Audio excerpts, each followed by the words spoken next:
In math, you're going to run into a lot of equations where you have a number times a variable raised to the first power plus or minus a number equal to 0.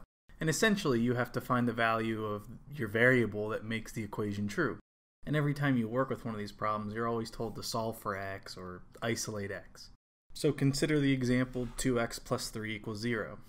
The first thing you want to do is get your variable by itself on the left side, and so we're going to subtract 3 here from both sides. And that gives us 2x equals negative 3. Next, we're going to divide by the coefficient of our variable. In this case, that's 2. And we're left with x equals negative 3 over 2. And so that's our value of x that solves our equation. So let's consider all of our combinations of different plus and minus signs with our 2 and 3 values here. In each one of these problems, we're just going to add 3 or subtract 3 depending on what our sign of our 3 is.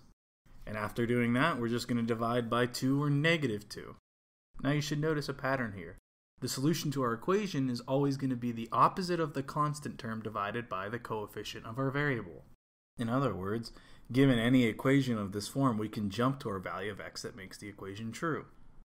So the opposite of negative 7 is 7, and we divide that by a, and we get that x equals 7 over 5.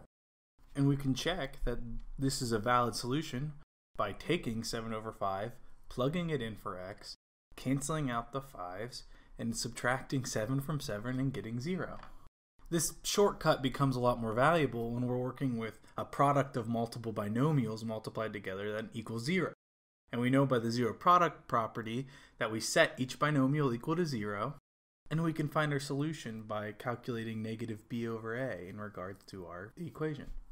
And so just remember, if you have this sort of equation, your solution for your variable is always going to be the opposite of the constant term divided by the coefficient of your variable.